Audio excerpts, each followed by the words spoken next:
on 20 on ID. Murder for hire. So the whole time they're shot from the parking lot. And she's plotting to kill someone. Murder for hire in America. On your lunch break. Real-life cases, jaw-dropping surveillance tapes, husbands who want to kill their wives. My wife is crazy. The suburban soccer mom who wants the other woman wiped off the earth. A horrible, horrible car accident and mangled up. But here's the real secret. The hitmen they're hiring are undercover federal agents. So as you sit down with 2020, how many of you are in disguise? They take us inside the elaborate plots, the makeup, the fake murders in the woods. And when these would-be killers get what they think they paid for, dead spouses, watch them smile. What they really get is busted. She says to you she feels like she's living a Lifetime movie? Yes.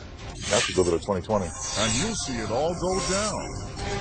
Murder for hire. Welcome to 2020 on ID. I'm John Quinones. It happens more often than you think. Someone somewhere is ordering a hit, the way most of us order dinner. But as you're about to see, the person hiring the hitman may not be the only one with deception on their mind. In 2014, David Muir first took us along for a ride inside the secretive world of contract killings and one group of would-be assassins that has a plot of their own.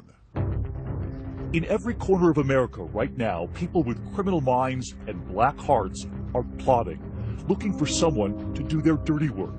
A scorned lover, husbands who want their wives dead, women who want their husbands taken out, even children plotting against their own parents. She tried to hire a hitman to kill her father. Just listen to this wife. What do you want done? I want him more than hurt. I don't understand. You want him dead. Then there's this Massachusetts husband who wants it done, and quickly. I'm not playing any kind of games here. All I want is mission accomplished. We take care of business, and we go our separate ways. And the Michigan wife who wants her husband gone and doesn't care how ugly it gets, as long as it's not in the house. Because it would be messy in the house. And then there's Guillermo Vasco, the young husband who married a pretty doctor from Massachusetts. And what you're watching is the surveillance video of him about to hire a hitman to kill his wife. My wife is crazy. I'm gonna make it look like she disappeared. He wants her killed and buried 10 feet under. How soon did he want her dead? As soon as possible. Do you want it to be painful or you want it done quick? For her. It's your money. Yeah, for Ken is the hitman hired by Guillermo. He's not the only one coming forward. A group of his comrades, all men hired to kill, boarding planes, getting into their cars, and on their way to sit down with 2020. But these men all have a secret. They're undercover federal agents with the ATF, posing as hitmen. They meet us at ATF headquarters in Washington, D.C., where we have makeup artists waiting. Have you ever done your makeup done before? Just this morning. That's okay. We'll fix it. They sit down to have their appearances completely changed. I'm feeling my feminine side now. Oh, there's nothing feminine about the brows I'm about to give you. You're not going to want to wear that out tonight. Prosthetic noses, cheeks, facial hair. The disguise is the only way they can truly reveal what it is they do. Jean Marie Laskus knows the stakes. She's reported on their hidden world for GQ. This is really extreme cop work, heroic cop work that the public does not know about. You got 30 minutes. Our clock rolls, and after more than 3 hours, they're ready. We have never seen an entrance quite like this. Walking in to sit down with us. Gentlemen, good to see you. Good to see you. Welcome. It's nice to meet you. The agents offer up first names only. Jose. Yes. And? I'm Lenny. Lenny. Your real name? Real name. Ken. Ken. Your real name? Yes. Your real hair? No. So just show of hands, how many of you are in a disguise today? All but one in disguise. Lenny, the only one no longer working undercover. Their appearances so transformed, so over the top, even these hardened agents are humored. I mean, when you look in the mirror with that getup, does it shock even you? Yes. Yes. But those are the stakes. Right. Did any of you send a photograph to your wife? I sent a photograph, yes. One agent tried to FaceTime with his wife and baby boy right before our interview. He had this crazy look on his face like he didn't know who I was. Here's my daddy. Right, exactly. Yeah. As for Ken's wife... She said I was a cross between a biker and a lion. And while these disguises may look comical, the very real danger these men face is no laughing matter. Because you'll be back on the street tomorrow. Yes. What do they want in a good hitman? Well, someone's going to carry out the job. Someone more ruthless than them. Exactly. You know, just like you'd go to find a plumber to come to your house and fix a pipe, they're looking for an expert to take care of their problem. And these are dark people. These are dark-hearted people. But how do you find a hitman? I mean, you're not in the yellow pages. There's no phone number, no post on Craigslist. It's a business, like so many others, that thrives on referrals. Which brings us back to that husband, Guillermo Vasco, who, while behind bars, started asking around for a good hitman to kill his beautiful wife. But instead of wanting her killed quickly, Guillermo now tells Ken this. Slowly, and he wants her to suffer. He says that? Yes. And why? It turns out Guillermo Vasco came all the way from Ecuador to America to marry that wife, a Massachusetts doctor he'd met while she was visiting his country. They would have a baby together. But authorities say when the wife started to see behavior that worried her and wanted out of the marriage for good, he showed up at the door to win her back. So when she says, we're not getting back together... He kneeled down in front of her and out of nowhere took a piece of duct tape and put it right over her mouth and had a knife. And he said, you have to listen to me. Sergeant Sheila McDade says he attacks her, their 2-month-old baby, right there. He had a 5-gallon can of gasoline with him. And he said, this house is where all our problems started, and this house is where it's going to end. We're all going to die. We're going to go to heaven today. She wasn't supposed to get out of there alive. They were going to die that day. But she breaks free and escapes with her baby. Guillermo is arrested. Now sitting in prison a year after that arrest, and he is still working to kill her. She thought it was behind her, though, didn't she? Yeah, she thought that he's going to be put away for a long period of time. It's over, and here it is. You know, she can't escape it. You know, this guy's behind bars, and he's still trying to come at her. But when asking around for a good hitman, Guillermo makes a critical mistake, asking another inmate who turns out to be a snitch, tipping off authorities with the ATF. How do you get wind that he wants to hire this hitman? I had a confidential informant in the jail. Someone provided reliable information in the past for us. Initially, he wanted both the wife and the infant daughter killed. We developed a plan that we're going to have an undercover special agent pose as a hitman and go into the jail and meet with Vasco one-on-one, face-to-face. And that hitman is Ken, wearing a hidden camera sitting right across the table from Guillermo, as that husband pulls out a letter he'd written using a special code in case it ended up in the wrong hands. He talks about his wife as a dog and the infant as a puppy. So he's talking about his family as a couple of dogs. Yes, exactly. And he says the old dog is too old, won't be able to make the trip.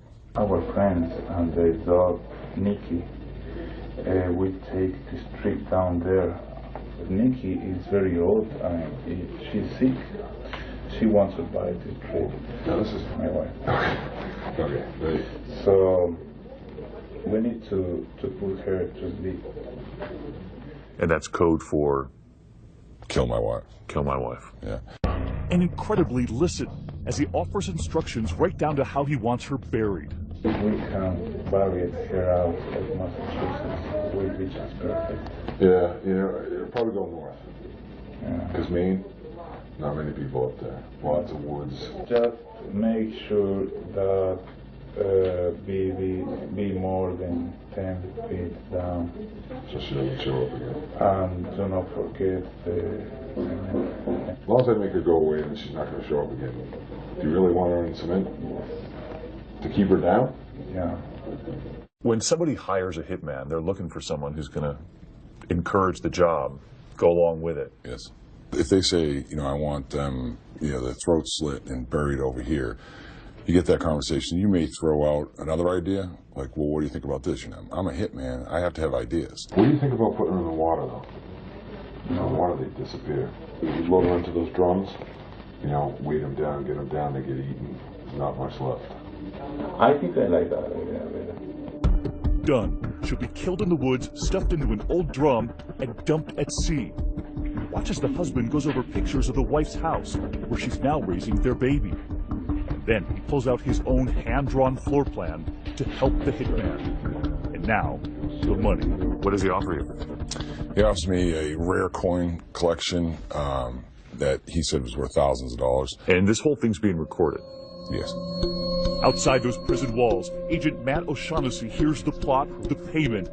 It turns out he wants more. So you're about to take this much further? Yes.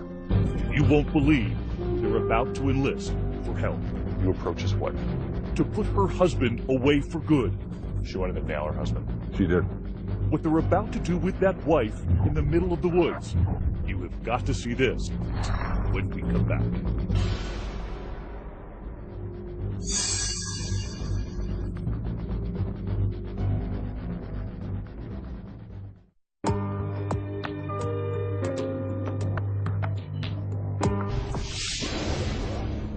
Already behind bars for trying to kill his wife, Guillermo Vasco is still trying to finish the job. He's hired a hitman, or so he thinks, to silence her for good. And he knows exactly how he wants it done. He wanted to suffer before she was killed, and he wanted to know the last thing she said before she died. So he didn't want this fast? No. He's going to pay for this murder with his coin collection. He wants her shot, stuffed into a barrel, dumped at sea. But he wants cement. He even brings up the Lacey Peterson case, saying he doesn't want to make the same mistake as that guy, Scott Peterson. But I don't want to happen what happened with this guy. No, I know what you're talking about. He was an idiot. That's not how I do business. And I said, do I look like an amateur? I'm an expert. The body will never be found. But that hired gun, Ken, is actually working undercover for someone else, the ATF, along with Agent Matt O'Shaughnessy on the outside, about to pull the trigger on a plot of his own, even more colorful than Guillermo's. So you approach his wife? We did. And what do you ask her? I told her of the plan that her soon-to-be ex-husband wanted her killed. Was she surprised? Shocked. How long was it before she said, listen, I'm in. I'm going to help you? Within minutes. She wanted to nail her husband? She did. So what do you do? We had hired a movie makeup artist to make her up like she'd been shot. It's something straight out of the movies. So we go to the very same apartment in this quiet Massachusetts suburb where the police have a small field office. None of the neighbors knowing that behind this door, that wife was getting a makeup job she would never forget. Detectives help us reconstruct that day with a stand-in for the wife. So as she's sitting in this chair, the makeup artist is crafting a bullet wound in her forehead? Yes. And what is her demeanor? Very quiet, just kind of going along with everything. She knew what she was doing. She did know what she was doing, yes. She had to do it. She really had no choice. For the safety of herself and her child, she knew that she had to do it. With a lifelike bullet wound right in her forehead, fake bruises and scratches on her hands, Mrs. Vasco and Sergeant McDade drive to the woods for a scene straight out of a horror movie. Mrs. Vasco looking so graphic, they have her cover herself with a hood, afraid they would frighten the other drivers. She wore a hood Yeah. to cover up the makeup while you were driving. Yeah. Because people who looked in the car would think, Right. you're just beating her. Remember, Guillermo wants his wife murdered deep in the woods, which is right Yes. where they're headed. Yep. Came down here and walked down this path. So this was the area you had selected. Yes. So you bring her out here and you ask her to do what? Well, she was asked to lay in different positions. Again, they help us reconstruct the scene with that stand-in. To make it look like there had been a struggle. You actually took her shoe off Yes. and mixed her in with the leaves. Mixed her in. And then she laid there and had her picture taken as if she had been killed. It was the performance of her life, but in the end, too close to home. Right when it was all done, she just let go and she cried and really she just released every emotion. And it's not over yet. Now armed with those grisly photos of a dead wife, it's time for Ken to go undercover again as the hitman. So you've got these photographs now, and you're headed back to the jail. How realistic do these images look to you? Very realistic. I mean, it looks like this person was tortured, beaten, and murdered. Ken is now back at that prison, about to show Guillermo what he's done. And when you show those images to him, I tell him, well, listen, you know, it's done. And here it is. And I slide a picture across the table and show it to him. And just watch right here, the smile beginning to appear on Guillermo's face. This sick grin comes across his face. No remorse, no nothing. It was just pure evil. It really was. It was joy and evil in his face. At the satisfaction knowing that she was dead. What did he say? He wanted to know that I let her know that this was for Guillermo. He wanted you to say that? Yes. This is for Guillermo? Yes. And I told him that's exactly what I did. And take a closer look right here as that husband casually looks at the photos of his dead wife. At one point, we hear him ask about the hole in her head. The 22 hole. Okay. How do you like the work? Speechless. He wanted to know if that was a bullet wound. Yes. He nodded in approval. That you'd shot her in the head. Yes. Okay, so this is a good day for you. Yeah. Right. Well, Everything's moving forward. Thank you. I made sure she realized it was from you. Thank you.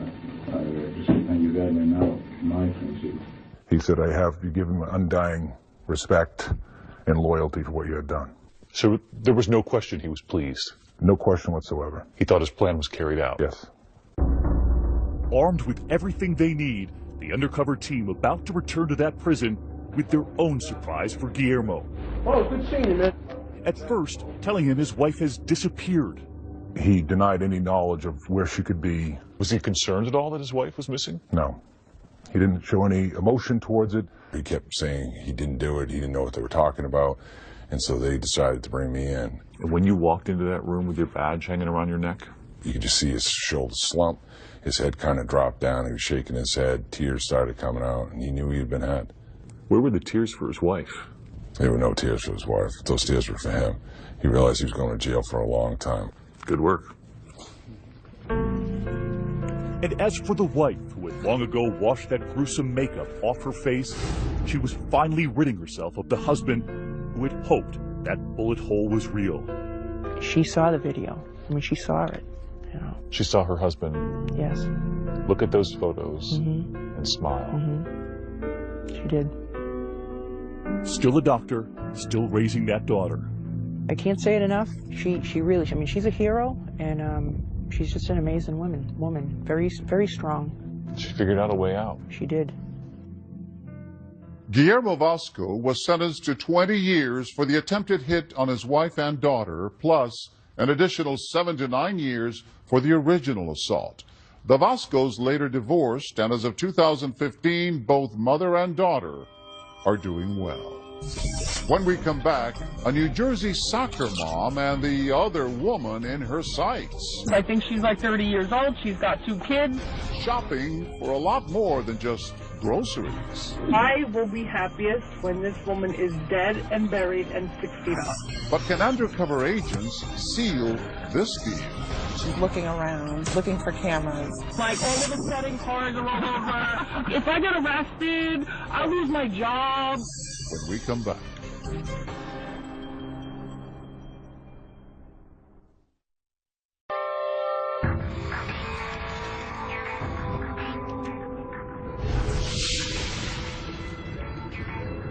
Across the Hudson River from New York City, the part of New Jersey known for neon and noir, the version of Jersey made famous by The Sopranos and the mob boss who called the shots.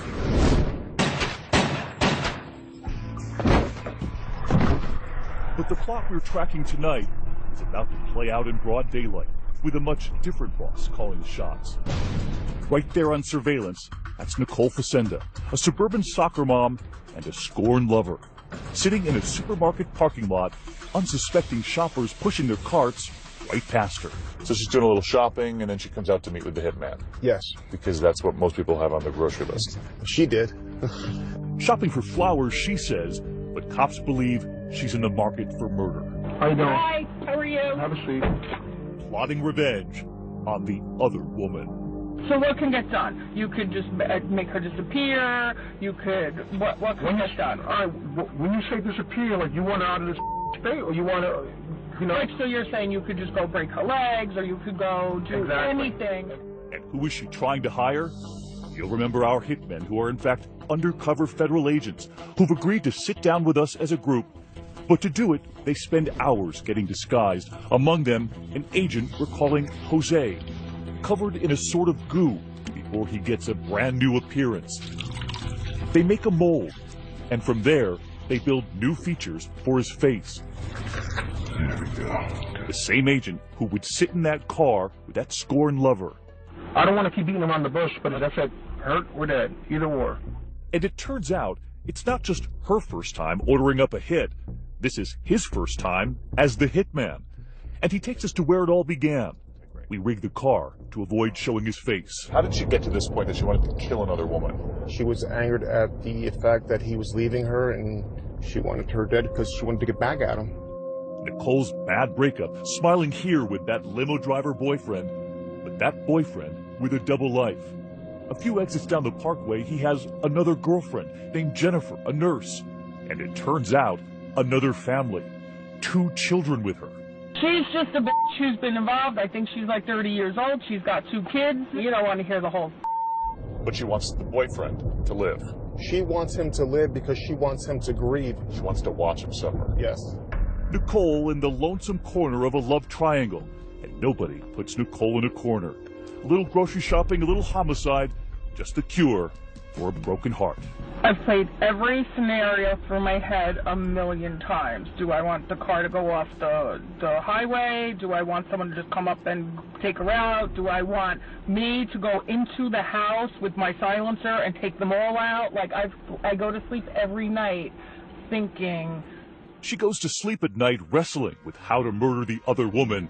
But wide awake, just a few cars away in that supermarket parking lot, federal agents listening to her every word. Among them, Agent Angela Mullins. So she has no idea that as she's talking to the hitman, you're right here in the same parking lot listening to the whole thing. No clue. And what are you listening for? To show that she wants to carry this through. So you're listening to make sure that she really wants to kill this guy. Absolutely. For days, every secret meeting, every phone call, every text message intercepted. And all of it given to 2020. So the whole time there are shoppers in the parking lot and there's a murder being planned. And she's plotting to kill someone. Murder for hire in America. On your lunch break. But nothing in that car is what it seems.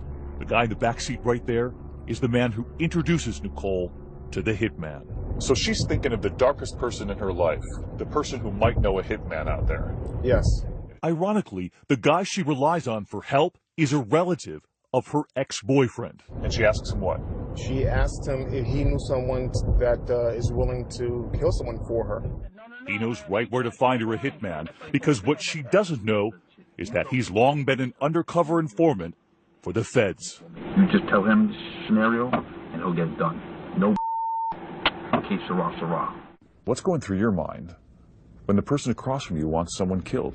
You just wanted to yell at her. What's wrong with you? You have to sit there with your poker face and, okay, this is what you want done. This is what I'm going to do. Suddenly, the first test for that first-time hitman. She thinks he looks more like a cop than a killer. She told me I didn't look like a hitman. So my question to her was, what's a hitman look like? You look like one today. Yeah, today too. Nicole appearing very nervous, leaning far away from Jose. Only her hand in view at this point, and Jose tries to reassure her. Okay, I think you had a problem with somebody, and I'm here to take care of your problem. But what is it you want me to do with your problem? Okay, I don't know, fix my problem, I guess. How do I fix your problem? You tell me what you want me to do, and I can see to it that it gets taken care of. But how is it going to get taken care of? How do you want it to get? That's why I'm here. And watch right here as Jose is about to be interrupted. Soon, looking down at his phone. She's going to do something to you, so you want to do something to her in return? He's reading a text, and it's actually help from those agents listening from a nearby car, now coaching him. But listen to how he explains it to that suburban soccer mom, saying it's just his friends texting. Ask him to go up a beer. And we listen in as Jose goes down his mental checklist, right here offering the standard hitman disclaimer. Her out. You gotta be serious about You know what I mean? Because once it's done, there's no turning back. You understand that? And while Nicole may be new to this life of crime, she's a quick study. Because as it turns out, she has seen a lot of TV. I'm just trying to make sure you're not like an undercover federal agent and like all of a sudden cars are all over. If I get arrested, I'll lose my job. And just listen to what she says next, hearing she's a star in the making. And I know I've watched one too many Lifetimes. I'm in a horrible We've watched too many Lifetime movies. This is about TV now? Are you worried at that point this thing could go down the tubes because she is so suspicious? She's looking around, looking for cameras, and at first, that is a little bit unsettling. And Nicole is not only suspicious, in that supermarket parking lot, she demands a price check. And so, do you have like a price list? If you want to go, it's going to be 5 up front, 5 at the end once it's completed. That's it? 10? Yeah, you need 10. She thought my price was too low. She thought you were a cheap hitman. Yes, she actually did. She raised the money. It's funny. You guys got to talk about your rates. I know, really. Watch as Nicole leaves the car with a smile on her face, laughing after the deal she got at the supermarket. When we come back, you'll hear from the soccer mom, now describing exactly what she wants done, stunning even the agents. I want to go piss on her grave. I want to go to her funeral and spit in the gas tank. And then, the most critical moment of all, and suddenly, she's missing. And you're waiting, and she's not here. Agents fearing, has she done something on her own? What happens? When we come back.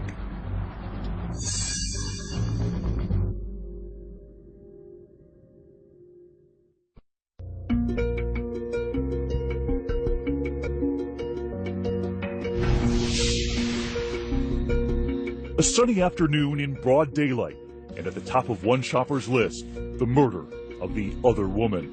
2020 given exclusive access as federal agents listen in just a few cars away, as Nicole Facenda plots the murder of her romantic rival. But so far, she's cautious and careful with her words. You know what I want. I want to be dressed in black. I'm not saying it. I'm not saying it. The hitman, really that undercover federal agent. Now wondering, does the suspect suspect? But they keep going, and 2 days later, another parking lot, another conversation. See, I would think that either she disappears and she's just never found, like these people are never found. Okay. Like that would be one good thing. I wouldn't care if she was in a horrible, horrible, horrible car accident and mangled up, and you know, I don't care. Like gone. I want to go piss on her grave. I want to go to her funeral and spit in the gas. So you want to see her dead? Is that what you're saying? I will be happiest when this woman is dead and buried and 6 feet under. But Nicole is now digging her own grave. And when asked what to do with the ex-boyfriend, it turns out, kill the woman, keep him. She says, get rid of the woman. You know, shoot him in the foot or something.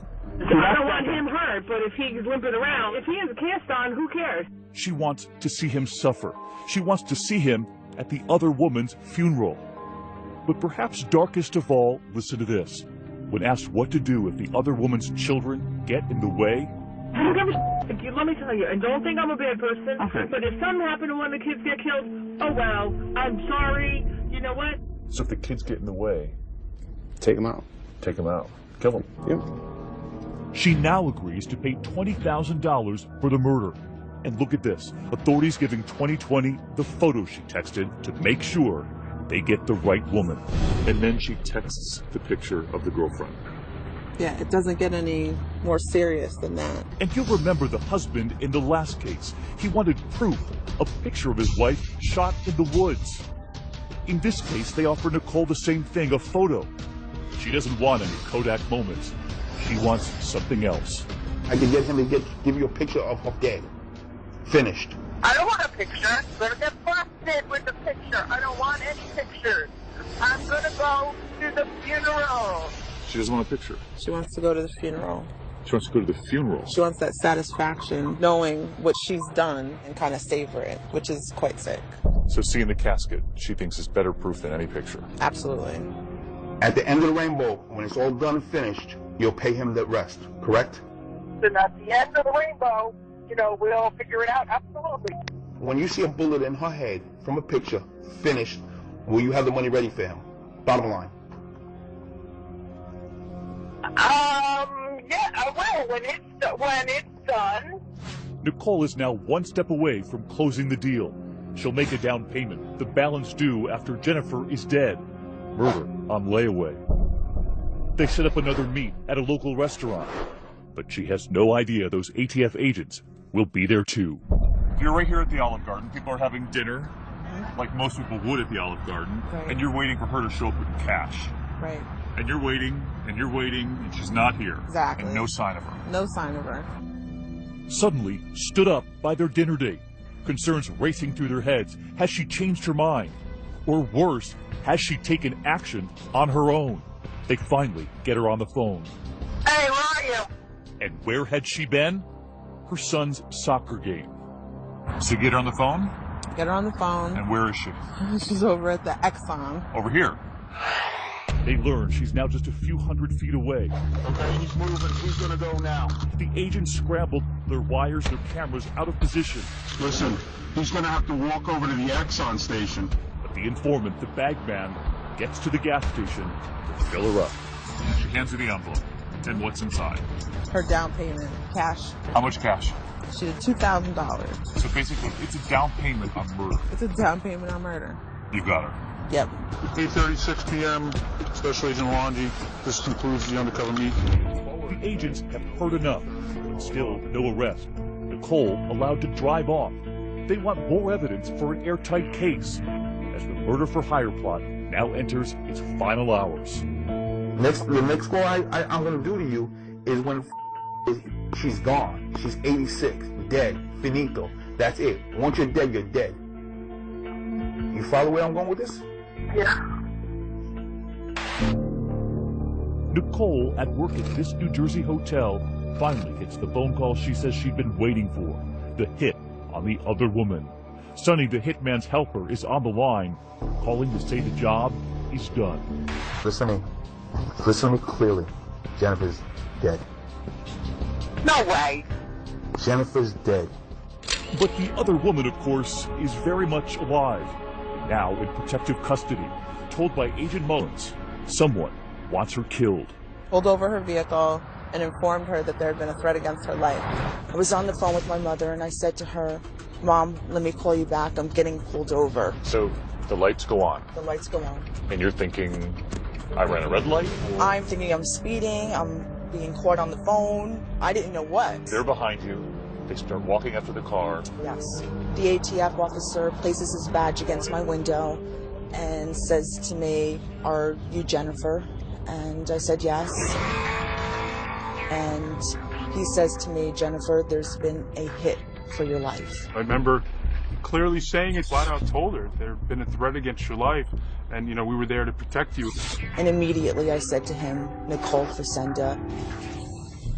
So you knew right away? I knew right away. I even had said to my people I work with, my friends, my family, if anything happens to me, it's Nicole. So I knew. She says she had always been wary of Nicole and knew she could be trouble. But could you ever have imagined this? I thought maybe it would just be a flat tire or, a broken window at the house. I never thought that she would go to the extent as she did, as to try to find somebody to murder me and my family. Back at the hotel restaurant where Nicole manages the catering, she has no idea she's enjoying her final moments of freedom. She has no idea that you're about to move in. No clue. They send the confidential informant in first, wearing a tiny camera, and watch right here her reaction. Outside, she lets loose. I can't believe you. Don't show up here. That's not cool. She was actually annoyed that the man who was helping her kill the other woman had now shown up at work. She says she can't believe it, and she doesn't believe he did the job. I don't believe either one of you at this point. I don't believe either one. Moments later, she is under arrest. So after you lock her up, you talk to her? Yes. Does she have any remorse? None at all. And the tears in the backseat of the police cruiser? Were they for the girl she tried to have murdered? They were only for herself. And from a federal prison in West Virginia, where that soccer mom is now serving 10 years after pleading guilty, she is reaching out to 2020 in an email accusing the feds of baiting her. I was at an emotional low point in my life, and they took advantage of that. She says, I am not and never have been a violent person. I was a woman destroyed by emotions, and I am paying for it dearly. She may claim that now, but agents say while awaiting trial, she tried to plot another hit on her romantic rival. Though Nicole denies it, it's a constant fear for Jennifer. All the time. All the time. Everywhere I go, I have to be worried or concerned that somebody is going to drive me off the road, or somebody is going to come to my door with a silencer, as she said she wanted to. I'm scared every day. Because you think she's still determined. Yes, I do. Do you think what could have happened if those two ATF agents didn't pull you over that day? I owe them. I owe them my life. So what would you say to them? They're standing right here. Oh my God. Oh my God. What's going on? Hi. God. Thank you so much. I got shaking right now. Okay? Jennifer has had a lot of surprises through this ordeal, but we had arranged one last one, a much happier one. ATF agents Alongi and Mullins, right there in that parking lot. They're the ones who pulled her over that day and saved her. Thank you so much, guys. Oh my God. I wouldn't be here without the two of you, and I remember that day like it was yesterday. Oh my God. Oh, we're just happy that we could help out. You're here. I am. As of 2015, Jennifer and the man in the middle of this love triangle are still together. Nicole Facenda is appealing her conviction. When we come back, the undercover hitman who traded family and home for a life behind bars. This is where you were showering. Exactly. But when the lights go out and the security cameras go down, it could be his life on the line. So I'm in here without cover, without any backup. Stay with us.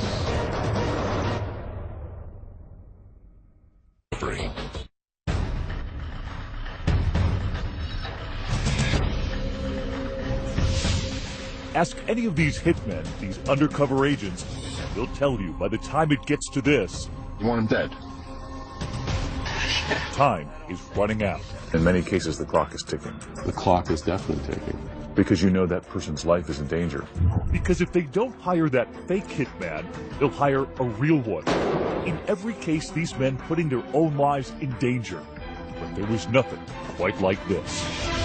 As I understand it, several agents turned this job down. They did. I don't blame them. Because to save the next target, Lenny has to give up his gun and do something extraordinary. But not before doing this. Trading life with his wife and 2 children at home, and instead moving in someplace else. The Warren County lockup in Eastern Virginia, posing as an inmate. His new home overcrowded and filled with criminals. Murder, rape, robbery, arson. And all of a sudden you're in prison with all these guys. All of a sudden I'm in prison. You were prepared to be there for how long? Months.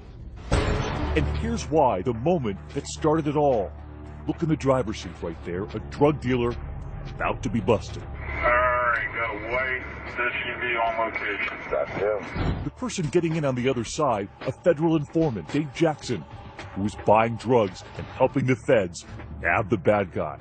Alright, by the time you get back, I'll be calling you.